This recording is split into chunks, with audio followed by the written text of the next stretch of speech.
پہلے تو آپ کو اس ادھر تک پہنچنے کے لیے مبارک دیتا ہوں. ثانیہ آپ کو، کیونکہ آپ نے پورا یہ جو آرگنائزیشن، یہ جو پورا سٹرکچر بنایا ہے اس کا، اور نسیم آپ کو اس لیے کہ آگے میں ایکسپیکٹ کرتا ہوں جو میں ابھی کہنے جا رہا ہوں کہ آپ نے اوورسی کرنا ہے کہ جو سٹینڈرڈز ہیں یہ مینٹین کرنے ہیں. اب دیکھیں، میں آپ کو صرف جو اپنی فلسفی بتانا چاہتا ہوں.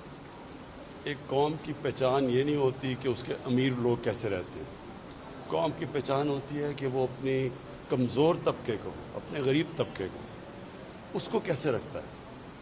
یہ ایک سویلائزڈ نیشن کا جو کانسیپٹ ہے وہ یہ نہیں ہوتا کہ بڑے امیر ہو جائے، بڑے بڑے گھروں میں.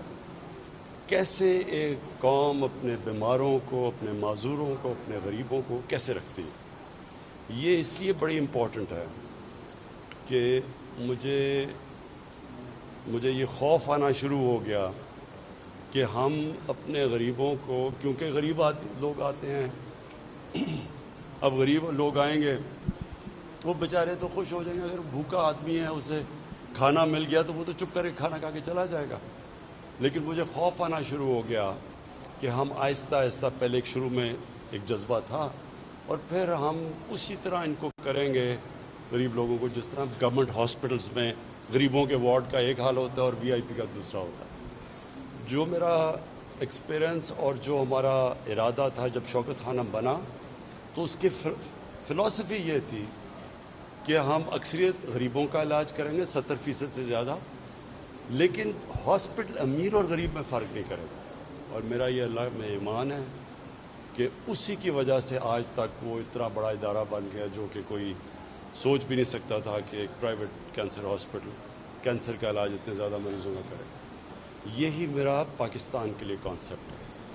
جب ہم اپنے غریب آدمی کو ڈگنیٹی دیں گے، اس کا ہم بنیادی ضروریات کا دھیان رکھیں گے، جس طرح ہم نے ہیلتھ کارڈ، انشاءاللہ سارے پاکستان میں غریب آدمی کے پاس ہیلتھ کارڈ ہوگا کہ کم از کم اگر اس کے مشکل وقت آتا ہے تو اس کے پاس وہ ایک انشورنس ہو کہ اس کے اپنے گھر میں اپنے بچوں کا علاج کروا سکیں. اسی طرح یہ بڑا امپورٹنٹ ہے کہ سردیوں کے اندر یہاں بیچارے لوگ سڑکوں کے اوپر پڑے ہوتے ہیں، اور یہ اب سے نہیں، بڑی دیر سے ہم دیکھ رہے تھے. جب بھی جاتے تھے لاہور کے اندر، تو دادا صاحب کے باہر وہاں سارے فٹ پاتھ کے اوپر وہ ٹرک بھی آ رہے ہیں، دھواں، مٹی، وہاں لوگ بیچارے لیٹے ہوتے تھے. تو میری جو سوچ وہ یہ ہے کہ یہ آپ نے جو آج ماڈل بنایا ہے یہ ریپلیکیٹ ہوگا ساری جگہ. اور اس کی امپورٹنٹ چیز کیا ہے کہ آپ نے ان کو ڈگنیٹی دینی ہے لوگوں کو، اور یہ جو آپ نے سٹینڈرڈز مینٹین کیے، یہ سب سے مجھے آج خوشی ہوئی ہے. میں دیکھ رہا ہوں ابھی بھی کہ آپ کا جو سٹاف ہے ان کو آپ نے صحیح کپڑے بنائے ہیں.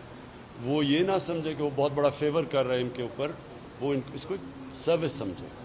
اور جس طرح کہ شوکت خانہ میں ہمیں ٹرین کرنا پڑا ان کو، شروع میں وہ دیکھتے تھے غریب لوگ آ رہے ہیں تو وہ اس طرح کرتے نہیں تھے. اینڈ میں ڈاکٹر فیصل اور ان کی ٹیم نے باقاعدہ ان کی باقاعدہ کلاسز کروائی کہ کیسے انہوں نے غریب آدمی کا دھیان رکھنا ہے، اور جو آج ماشاءاللہ بالکل ایکول ٹریٹمنٹ دیتے ہیں.